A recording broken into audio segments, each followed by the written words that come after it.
बिस्मिल्लाहिर्रहमानिर्रहीम अस्सलाम वालेकुम। आप लोग देख रहे हैं यूट्यूब चैनल ऑन विजडम और मैं हूं इंजीनियर एडवोकेट अयाज नूर। आज की वीडियो में हम बात करेंगे इलेक्शन प्रोसेस इन टर्की। इसके अंदर हम इलेक्शन प्रोसेस के बारे में जानेंगे और देखेंगे कि बहुत सारे टाइप्स हैं वहाँ पे इलेक्शन के, प्रेसिडेंट, पार्लियामेंट्री, लोकल, इन सारों को देखेंगे और उनका क्या प्रोसेस है। इससे पहले कि ये मैं आपको मज़ीद डिटेल में बताऊं, मैं यहाँ पे बताता हूँ कि ये क्वेश्चन दरअसल मुझे मोहम्मद अनस ने कहा था कि सर आप इसके ऊपर वीडियो बनाएं। तो मैं पहले तो मोहम्मद अनस का बहुत शुक्रिया अदा करता हूँ कि उन्होंने मुझे कहा और फिर मैंने कोशिश की तो कि इसके ऊपर एक वीडियो बनाई जाए। अच्छा, सबसे पहले कि तुर्की के ऊपर मैं आपको बताऊं कि ये क्या होता है, लेकिन अब यहाँ पे एक चीज़ ऐड करता चाहूँ कि इसका नाम अब तब्दील हो चुका है। वैसे हम उर्दू में बोलते हैं तुर्की और वैसे इंग्लिश के अंदर इसको टर्की बोलते हैं, लेकिन अब इसका नाम तब्दील हो चुका है। अब इसका नाम हो चुका है टर्किया या तुर्किया, ये इस तरह बोलते हैं। ये तुर्किश लैंग्वेज में इसको नाम दिया गया है, तो अब इन्होंने तब्दील कर दिया इसकी स्पेलिंग। अब इसको पढ़ा जाएगा टर्किया। ये क्यों चेंज किया हुआ है, इसकी दो वजूहात हैं। एक वजह तो ये है कि जो लफ्ज़ टर्की है ये एक्चुअली एक तो इस मुल्क का नाम है। इसके अलावा जो अमेरिका के अंदर एक परिंदा, यानी कि जो है ना मुर्गी की तरह जो परिंदा है एक, उसका नाम भी टर्की है। तो जब आप गूगल कर रहे होते हैं तो ज़्यादातर आपको वो परिंदा ही नज़र आता है और वो लोग बड़ा वहाँ पे इस्तेमाल करते हैं, खाते पीते हैं। इसके अलावा इंग्लिश के अंदर जो वर्ड है टर्की, इसका दूसरा मतलब होता है बेवकूफ़ इंसान, सिली पर्सन। तो इस हवाले से जो है ना तुर्किश पीपल बड़े परेशान होते थे और नाराज़ होते थे और उन्होंने बड़ी कोशिश की कि यार हम अपने नाम को ज़रा थोड़ा तब्दील कर लें, ताकि ये बड़ा हमें बड़ा, जब भी हम टर्की इस्तेमाल करते हैं तो गूगल में सिर्फ ये परिंदा और इस तरह की चीज़ें आती हैं। तो इन्होंने इस वजह से अपना नाम तब्दील कर दिया। अब तो यूनाइटेड नेशन ने भी इसको एक्सेप्ट कर लिया। अब आप मुझसे पूछेंगे कि सर फिर आपने अपनी जो जो टाइटल है, आपका जो थंबनेल है, उसके अंदर आपने टर्की लिखा हुआ है, वो इसलिए लिखा हुआ है क्योंकि अभी ये इतना कॉमन नहीं हुआ। और ज़ाहिर बात है जब भी आप अगर सर्च करते हैं तो आज भी लोग टर्की के नाम से सर्च कर रहे होते हैं, तो इस वजह से मैंने लगाया है। लेकिन आपने कोशिश करनी है अपने एग्ज़ाम के अंदर इसको तुर्किया का जो वर्ड है वो इस्तेमाल करना है, और उससे एक अच्छा इम्पैक्ट जाएगा कि आप लोग जो है नज़र अपडेट हैं, आप लोगों को पता है। क्योंकि बाकी जितना पुराना लिटरेचर है, इवन कि यूट्यूब पे, गूगल के ऊपर अभी भी वो तुर्की का वर्ड इस्तेमाल, टर्की का वर्ड इस्तेमाल हो रहा है। सही है सो, लेकिन आपने ये अपडेट वर्ड जो है ना तुर्किया, इसको इस्तेमाल करना है। अच्छा, सबसे पहले अब हम अगर अपने टॉपिक की तरफ आते हैं तो जी, ये जो इलेक्शन का जितना भी प्रोसेस है ये वहाँ के कॉन्स्टिट्यूशन के अंदर दर्ज है। वहाँ पे लिखा हुआ है आर्टिकल 67 के बारे में लिखा हुआ है कि यहाँ पे जो जो भी होगा इलेक्शन फेयर होगा, ट्रांसपेरेंट होगा और उसमें सबको पूरा पूरा मौका दिया जाएगा। एक तो ये चीज़ हुई। उसके बाद जो दूसरी चीज़ आपने इंट्रोडक्शन के अंदर वो बतानी है कि भाई तुर्किया के अंदर जो इलेक्शन प्रोसेस होता है वो तीन किस्म के इलेक्शंस होते हैं वहाँ पे। एक होता है प्रेसिडेंशियल इलेक्शन, यानी प्रेसिडेंट को सेलेक्ट करना। दूसरा पार्लियामेंट्री इलेक्शन, या जिसको हम जनरल इलेक्शन भी बोलते हैं, जिसके अंदर मेंबर ऑफ पार्लियामेंट्स, जिस तरह यहाँ पाकिस्तान में एमएनएज और एमपीएस को सेलेक्ट किया जाता है, इसी तरीके से वहाँ पे भी ये इलेक्शन होता है वहाँ के मेंबर ऑफ पार्लियामेंट के हवाले से। और तीसरा इलेक्शन होता है लोकल इलेक्शन, जो यहाँ हमारे यहाँ पाकिस्तान और भारत में भी होता है। अच्छा, और ये 5 साल के बाद ही इलेक्शंस होते हैं सारे। दूसरा कि इनको लुक आफ्टर करने के लिए एक इदारा बनाया गया है, supreme electoral council of Turkey या तुर्किया। तो ये जो है ना सारे इस मामले को देखता है। जिस तरह यहाँ पे इलेक्शन कमीशन ऑफ पाकिस्तान है, इंडिया के अंदर भी इलेक्शन कमीशन है, वो मामला देखता है। तो उसी किस्म का वहाँ पे एक इदारा है जिसको सुप्रीम इलेक्टोरल काउंसिल बोलते हैं, वो इन सारे इलेक्शंस को कंडक्ट करता है, देखता है। अब सबसे पहले supreme electoral council of Turkey या तुर्किया, इसको आपने यानी थोड़ा बयान करना है। एक्चुअली ये 1950 के अंदर बनाया गया था, लेकिन बाद में फिर 1961 के अंदर इसको कॉन्स्टिट्यूशनल अथॉरिटी दी गई। पहले ये सिंपल एक अदारा था, लेकिन अब ये उसको आइनी हैसियत हो गई, यानी कि ये कॉन्स्टिट्यूशन के अंदर इसको एक जगह दी गई। जिस तरह हमारे यहाँ इलेक्शन कमीशन ऑफ पाकिस्तान ये कॉन्स्टिट्यूशनल डिपार्टमेंट है, ये किसी हुकूमत के कंट्रोल में नहीं आता, ये किसी मिनिस्ट्री के कंट्रोल में नहीं आता, उसके अंडर नहीं आता, ये अलग से अपनी एक अहमियत रखता है। जिस तरह पार्लियामेंट है, सेनेट है, अपर हाउस है, लोअर हाउस है, अदालतें हैं, बिल्कुल इसी तरीके से ये इसकी भी एक आइनी हैसियत है, कॉन्स्टिट्यूशनल इसकी एक वैल्यू है, इंपॉर्टेंस है। यानी इसको ये आज़ाद है, इसको आप इस तरह यानी कोई भी हुकूमत इसको अपने कंट्रोल में नहीं कर सकती, अपनी मनमानी नहीं कर सकती। वो यानी कि उनकी जिस तरह एक हुकूमत की जितनी एक अहमियत है, एक कॉन्स्टिट्यूशनल उसकी जगह होती है आइन के अंदर, बिल्कुल इसी तरीके से इस इदारे की भी एक कॉन्स्टिट्यूशनल एक प्रेजेंस है। यानी ये उसके बराबर का इदारा है, यानी उससे ऊपर भी नहीं है, उससे नीचे भी नहीं है। मतलब आप देखें ना, बहुत सारे इदारे होते हैं वो गवर्नमेंट के कंट्रोल में होते हैं, मिनिस्ट्रीज़ के कंट्रोल में होते हैं, लेकिन ये जो इदारा है क्योंकि इसने इलेक्शन कराना होता है तो ये हुकूमत के बराबर का इदारा है और इसकी एक आइनी हैसियत है, और ये किसी हुकूमत के कानून के मुताबिक नहीं बल्कि आइन के मुताबिक, कॉन्स्टिट्यूशन के मुताबिक ये बनाया जाता है। अच्छा जी, अब हम देखते हैं टाइप्स ऑफ इलेक्शंस। तो बुनियादी तौर पे चार हैं। एक है पार्लियामेंट्री इलेक्शंस जिसके अंदर मेंबर ऑफ पार्लियामेंट को सेलेक्ट किया जाता है, और आपको पता है कि तुर्किया का जो असेंबली है उसका नाम है ग्रैंड नेशनल असेंबली, GNA। और प्रेसिडेंशियल इलेक्शंस होते हैं, जो तुर्किया का जो प्रेसिडेंट है उसको सेलेक्ट किया जाता है। लोकल इलेक्शन कंडक्ट किए जाते हैं, और इसके अलावा रेफरेंडा यानी रेफरेंडम, वहाँ पे रेफरेंडम आम होता है। बाज़ औक़ात कुछ कवानीन के ऊपर जो है ना वहाँ के मेंबर ऑफ पार्लियामेंट रेफरेंडम करवाते हैं ताकि लोगों की राय ली जाए कि भाई इसको हम करें कि ना करें। अच्छा, सबसे सॉरी, इससे पहले कि मैं ये आपको टाइप्स बताऊं, मैं थोड़ी बताऊं कि एक्चुअल टर्किया के अंदर ना कवानीन बड़ी तब्दील होते रहते हैं इलेक्शंस के। इस वजह से मेरे बहुत सारे स्टूडेंट्स कंफ्यूज भी हैं, और बहुत सारों ने इसको तो तैयार भी नहीं किया हुआ कि भाई ये पता नहीं अजीब गरीब तब्दील होते रहते हैं, यानी कन्फ्यूजन है। गूगल के ऊपर जाएँ, वहाँ पे भी कन्फ्यूजन है, हर जगह पे ये अपडेट नहीं है। तो मैं यहाँ ज़रा थोड़ी यानी क्लैरिटी रखना करने की कोशिश करता हूँ ताकि आपको पता चले कि यार ये एक्चुअली मसला है क्या।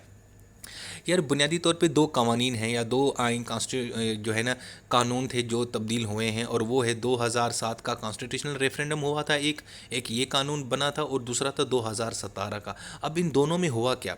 या 2007 का जो कॉन्स्टिट्यूशनल रेफरेंडम है टर्की का, उसके अंदर ये किया गया कि पहले ये होता था कि वहाँ की जो पार्लियामेंट है उसकी टर्म होती थी 5 साल। कितनी होती थी? 5 साल। और ये कब की बात है? 2007 से पहले। 2007 में वैसे मैं यूनिवर्सिटी में गया था, मेरा पहला साल जो था 2007 में था। एफए के बाद ना मेरा पहला ये साल था, यानी उससे पहले 5 साल पार्लियामेंट का एक ड्यूरेशन था, यानी कोई भी बंदा जो पार्लियामेंट का मेंबर बनता था वो 5 साल के लिए बनता था। फिर क्या हुआ कि 2007 में एक एक कानून बनाया गया, रेफरेंडम करके कॉन्स्टिट्यूशनल तब्दीली की गई, और 5 साल को ख़त्म कम करके क्या कर दिया गया? 4 साल। यानी वहाँ की जो पार्लियामेंट है वो कितने सालों की होगी? 4 साल की होगी। पाकिस्तान और भारत में 5 साल की है, उन्होंने 2007 में 5 से कम करके 4 कर दी। ये क्लियर हो गया? बिल्कुल हो गया क्लियर। अब आगे उसके अलावा उन्होंने क्या किया कि जो पहले क्या होता था, जो प्रेसिडेंट था ना वो इनडायरेक्टली सेलेक्ट होता था। इनडायरेक्टली से मुराद वो असेंबली से सेलेक्ट होता था, असेंबली के लोग, पार्लियामेंट के लोग उसको सेलेक्ट करते थे, जिस तरह हमारे यहाँ पाकिस्तान में भी होता है। हमारे यहाँ जो डॉक्टर जो है ना अपना अलवी साहब हैं, वो एक्चुअली पार्लियामेंट से हुए थे। चारों सूबों की असेंबलियाँ, नेशनल असेंबली, इनसे इनको सेलेक्ट किया गया था। यानी अवाम ने सेलेक्ट नहीं किया, हमने नहीं सेलेक्ट किया था भाई उसको डायरेक्ट, हमने नहीं सेलेक्ट किया। हम तो बस मेंबर ऑफ असेंबलीज़ को सेलेक्ट करते हैं, लेकिन वो इनडायरेक्ट सेलेक्ट हुआ। तो हुआ क्या कि टर्की ने क्या किया, तुर्की ने ये किया कि भाईजान अब आज के बाद यानी 2007 के बाद जो प्रेसिडेंट होगा वो डायरेक्ट सेलेक्ट होगा, यानी अवाम उसको सेलेक्ट करेगी। अवाम जिसको चाहेगी अपना वोट, यानी वो डायरेक्ट वोट देंगे अवाम, और वो बंदा उसका प्रेसिडेंट हो गया। सो ये दो तब्दीलियाँ की गई। कौन सी दो तब्दीलियाँ? दोबारा बता देता हूँ। 2007 से पहले 5 साल होता था, उसको कम करके 4 साल कर दिया, यानी जो टेन्योर है मेंबर ऑफ पार्लियामेंट का, यानी जो MNA है, MP है, वो 4 साल के लिए बनेगा। और दूसरा कि वो इनडायरेक्ट इलेक्शन था, यानी असेंबली से बंदा पहले ना सेलेक्ट होकर प्रेसिडेंट बनता था, उसको ख़त्म करके उन्होंने डायरेक्ट कर दिया, यानी लोग आप में जो ये बेचारे आम लोग हैं, पब्लिक है, वो खुद यानी अपने प्रेसिडेंट को सेलेक्ट कर सकेगी। ओके। लेकिन उसके बाद फिर 2017 का फिर एक नया कॉन्स्टिट्यूशनल रेफरेंडम आया जो लेटेस्ट था। उसके अंदर उन्होंने ये किया कि भाई जो पार्लियामेंट के जो 4 साल थे ना उसको वापस 5 साल कर दिया। 2007 से पहले 5 साल था, फिर 2007 से लेकर 2017 तक 4 साल था, फिर 2017 में तब्दील करके दोबारा उसको 5 साल कर दिया। एक ये चीज़। दूसरा ये कि प्राइम मिनिस्टर की जो पोस्ट थी उसको ख़त्म कर दिया। फिनिश, ख़त्म जी। प्राइम मिनिस्टर कोई नहीं होगा तुर्किया के अंदर। और दूसरा ये कि जो MPs थे ना, मेंबर ऑफ पार्लियामेंट, उनका नंबर इंक्रीज़ कर दिया। वैसे पहले 550 सीटें थी, अब उन्होंने 600 कर दी।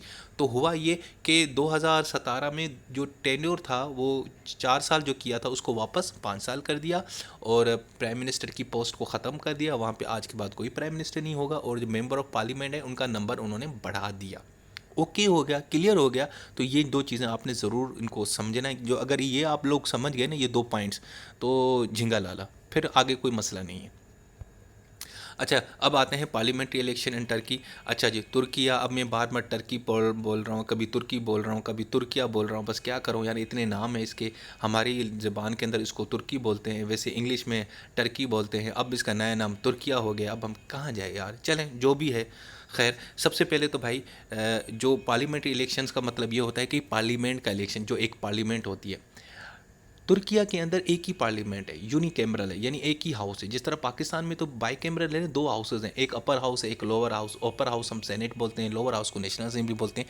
लेकिन भाई तुर्किया में एक ही घर है, एक ही घर है जिसको ग्रैंड नेशनल असेंबली बोलते हैं। वो ही भाई, कोई सेनेट नहीं है, कोई वो नहीं है। इंडिया में भी दो है ना, लोकसभा है और दूसरा कौन सा है यार, खैर वो आप मुझे नीचे बताइएगा, उसका मुझे नाम पता नहीं क्या आप बोलते हैं उसको। वो भी अपर हाउस जो है, दो हाउसेज हैं वहाँ पे, हर जगह भी दो हाउसेज हैं। यूके के अंदर भी दो हाउसेज हैं, house of common, house of lords. And USA के अंदर भी दो हाउसेज हैं, कांग्रेस एंड सेनेट, ठीक है। लेकिन तुर्किया में सिर्फ एक ही है, यूनिकैमरल। ओके। अच्छा, दूसरा ये कि 2017 की रेफरेंडम के बाद, कानून के बाद, उसके नंबर्स क्या हो गए, 550 से बढ़ा के 600 कर दिए, जो मैं आपको पिछली स्लाइड में बता चुका हूँ। दो तो ये चीज़ हो गई। अब ये देखते हैं कि इसके इलेक्शन कब होते हैं भाईजान। इसके इलेक्शन हर 5 साल बाद होते हैं। जो लास्ट इलेक्शन था वो 24 जून 2018 को हुआ था, और जो नेक्स्ट इलेक्शन है वो 2023 में होगा। ये भी समझ आ गई। अब आते हैं इलेक्टोरल थ्रेशोल्ड। अब ये क्या होता है भाई, ये है कि इन्होंने कहा हुआ है कि भाई जिस बंदे को भी वहाँ पे होता क्या है, मैं अब आपको समझाऊँ, ये थोड़ा सा ट्रिकी है। एक्चुअली उन्होंने एक परसेंटेज रखी हुई है कि कोई भी पॉलिटिकल पार्टीज़ अगर असेंबली में आना चाहती है, पार्लियामेंट में आना चाहती है, तो उसको एटलीस्ट 7% यानी 7% वोट हासिल करने होंगे।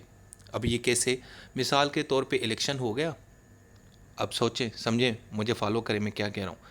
इलेक्शन हो गए और सारे के सारे वोट लोगों ने पार्टीज़ को दे दिए।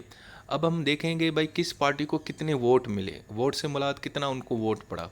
एक पार्टी को 5 लाख, एक को 6 लाख, एक को 10 लाख वोट मिला, एक को 2 लाख, 1 लाख, ठीक है। अब हम उनकी परसेंटेज बनाएंगे। अगर टोटल वोट में से अगर 7% किसी पार्टी ने वोट दिए, तो फिर उसको क्या करेंगे, मेंबर ऑफ, उसको फिर सीटें दे दी जाएंगी। अदरवाइज़ उसको कहेंगे नहीं भाईजान तुम फारिग हो, तुम्हें कम से कम अपनी सीटें हासिल करने के लिए तुम्हें यानी कि 7% जो है ना, तुम्हें वोट लेने चाहिए थे।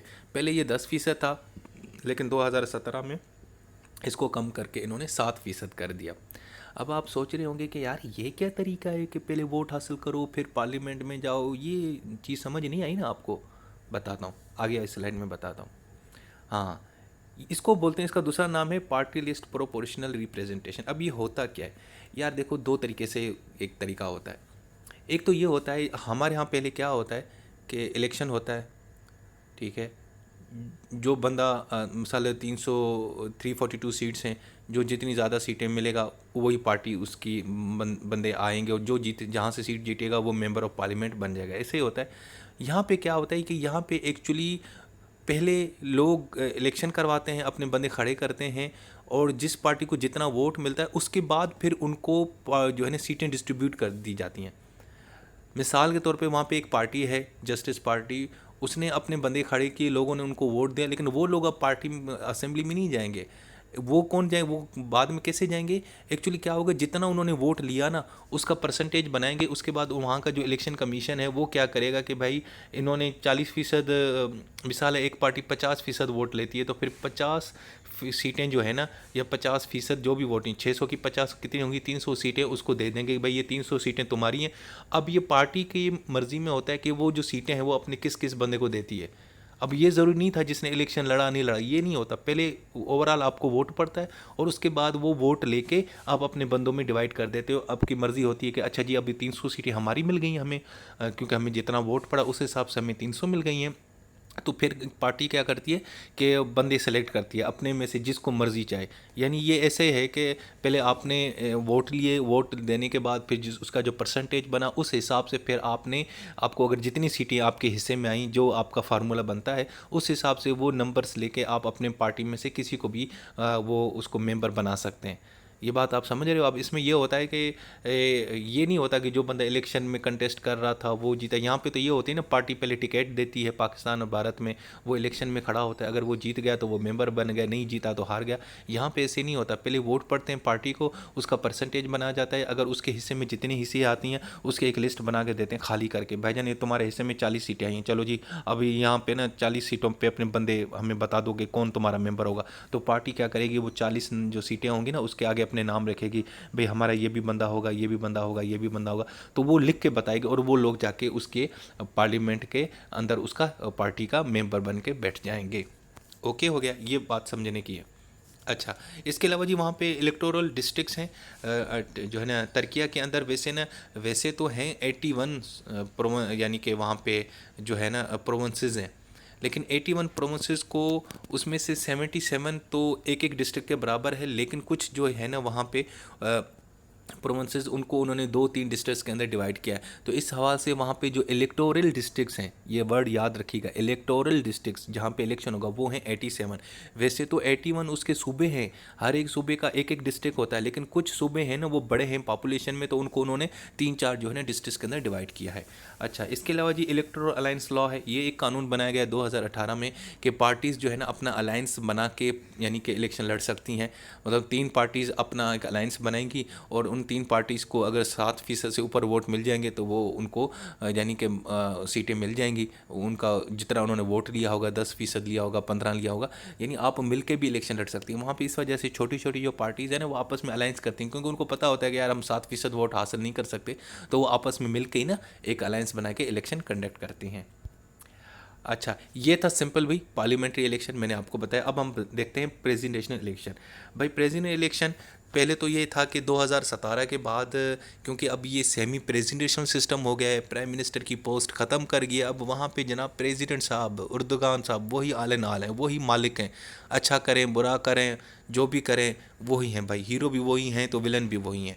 वो जनाब हेड ऑफ़ स्टेट भी हैं और हेड ऑफ़ गवर्नमेंट भी हैं, रियासत के भी सरबराह हैं और वहाँ की जो हुकूमत है, मैनेजमेंट है, एडमिनिस्ट्रेशन, उसके भी ये सरबराह हैं। अच्छा, और दूसरा ये कि ये इनका जो इलेक्शन होता है प्रेसिडेंट का, वो भी जो है ना पार्लियामेंट्री इलेक्शन के साथ होता है 5 साल के बाद। अच्छा, मेथड क्या है इलेक्शन का, इसका मेथड सिंपल ये है कि ये डायरेक्ट होगा, लोग इनको सेलेक्ट करेंगे, लोगों की मर्ज़ी है जिसको अपना प्रेसिडेंट बनाए, और जो भी प्रेसिडेंट होगा उसकी क्वालिफ़िकेशन ये होनी चाहिए कि एक तो वो हायर एजुकेशन हो, उसकी ग्रेजुएशन से ऊपर हो, मास्टर एमफिल हो, और दूसरा ये कि 40 साल कम से कम उसकी सज़ा हो, 40 साल से ऊपर होना चाहिए, और वो उसके अंदर वो सारी चीज़ें होनी चाहिए जो एक member of grand national assembly के लिए होनी चाहिए। इसका जो टेन्योर है वो 5 साल है और कोई भी प्रेसिडेंट 2 मरतबा बन सकता है। इसकी जो नॉमिनेशन है, पॉलिटिकल पार्टीज़ जो है ना अपना कोई भी प्रेसिडेंट नॉमिनेट कर सकती हैं, लेकिन जिसके पास कम से कम जो है ना 5% वोट होंगे या 100,000 वोटर्स होंगे तो वही कर सकेगी। जिसके 5% से वोट कम है तो वो बंदा कोई सिलेक्ट नहीं कर सकती, वो अपना प्रेसिडेंट नॉमिनेट नहीं करेगी, वही पार्टी करेगी जिसके 5% से ज़्यादा वोट होंगे पार्लियामेंट के अंदर। दूसरा, president of Turkey Türkiye directly elect होता है। अगर देखें दो हैं, आपने यानी कि 5% से ऊपर 50% से ऊपर वोटिंग यानी जिसको मैक्सिमम मिले, लेकिन बाज़ औक़ात अगर किसी को मैक्सिमम नहीं मिलते, 50% कोई नहीं है, एक को मिलते हैं 36, दूसरे को 46 मिलते हैं, कुछ वोट ज़ाया हो जाते हैं, तो फिर दूसरा राउंड होगा, और दूसरे राउंड को हम बोलते हैं रन ऑफ। उसमें ये होगा कि उसमें बस ये देखा जाएगा जिसने ज़्यादा लिए, किसी ने अगर 20 लिए और एक ने 18 लिए तो 20 वाला जीत जाएगा। पहले क्या होगा कि आपने 50% यानी 50% से ऊपर लेना है, अगर आप नहीं ले पाते तो दोबारा होगा। क्यों हो जाता है ना, बाज़ औक़ात एक बंदे ने 48 लिए होते हैं, दूसरे ने 49 लिए होते हैं, कुछ वोट ज़ाया भी हो जाते हैं, तो फिर दोबारा होगा। दोबारा में ये नहीं देखा जाएगा 50%, फिर इसमें इतना देखा जाएगा जिसने ज़्यादा वोट लिए, जिसने ज़्यादा मेजॉरिटी ली, ये हो जाता है। और 2014 के बाद आपको 2014 में फ़र्स्ट टाइम डायरेक्ट इलेक्शन हुए थे, उससे पहले इनडायरेक्ट हुआ करते थे, यानी असेंबली से प्रेसिडेंट को सेलेक्ट किया जाता था। इसके अलावा लोकल इलेक्शंस भी होते हैं, वहाँ पे भी 5 साल, और वहाँ की जो लोकल तुर्किश एडमिनिस्ट्रेटिव सिस्टम है वहाँ के भी 3 टाइप्स के लोकल इलेक्शंस होते हैं, विलेजेस, सिटीज़ और मेट्रोपोलिस। और सिटीज़ और मेट्रोपोलिटन का उन्होंने ज़रा जो डिफरेंस वो ये निकाला है कि जिस शहर की पॉपुलेशन 7,50,000 से ऊपर होगी वो मेट्रोपोलिटन सिटी कहलाएगा। तो इस हवाले से तुर्किया के अंदर 31 मेट्रोपोलिटन सिटीज़ हैं और 50 मामूली शहर हैं। तो इनका इलेक्शंस होता है और उनके अंदर मुख्तलिफ क्राइटेरिया होती है, काउंसिल ये वगैरह सारा कुछ, जिस तरह हमारे पाकिस्तान और भारत में होता है। सो दोस्तों, ये थी आज की वीडियो। इसके अंदर मैंने आपको तुर्किया के अंदर जो इलेक्शन प्रोसेस है वो समझाने की कोशिश की है। ये तीनों पार्लियामेंट्री, प्रेसिडेंशियल, लोकल इलेक्शन बता दिया। अच्छा, रेफरेंडम भी होता है, ये भी एक बड़ा इंटरेस्टिंग होता है। वहाँ पे ये होता है कि अगर पार्लियामेंट के 360 बंदे ये कहते हैं कि भाईजान इस कानून के ऊपर हमें लोगों की राय चाहिए, यानी पब्लिक क्या कहती है, क्योंकि बाज़ औक़ात कुछ कानून होते हैं ना वो बड़े कंट्रोवर्शियल होते हैं, सेंसिटिव होते हैं, तो वहाँ के लोग क्या करते हैं, आवाम से पूछते हैं कि भाई ये हमें करना चाहिए कि नहीं करना चाहिए। अगर आवाम उसके येस कर देती है तो वो पास हो जाता है। ये 2007 का जो कॉन्स्टिट्यूशनल रेफरेंडम है वो भी इस तरह हुआ था। 2017 में भी ये हुआ था कि कुछ चीज़ें जो थी हुकूमत ने आवाम के सामने रखी और उसने रेफरेंडम में उनको अप्रूव किया। लेकिन रेफरेंडम के लिए एक आपको, यानी कि क्या आपके लिए एक रिक्वायरमेंट है, वो रिक्वायरमेंट ये है कि रेफरेंडम तब होगा जब आपकी असेंबली के 360 बंदे वोट दें कि हाँ भी रेफरेंडम कराओ। अगर 360 बंदे नहीं कहते तो रेफरेंडम उसके ऊपर नहीं होगा। ये बात आपने समझ लेनी है। सो दोस्तों, ये थी आज की वीडियो। तो उम्मीद है कि आपको ये वीडियो पसंद आई होगी और कॉन्सेप्ट आपका क्लियर हो गया होगा। चलें जी, नेक्स्ट वीडियो तक मुझे टाइम दें और अपना ख्याल रखें। अल्लाह हाफ़िज़।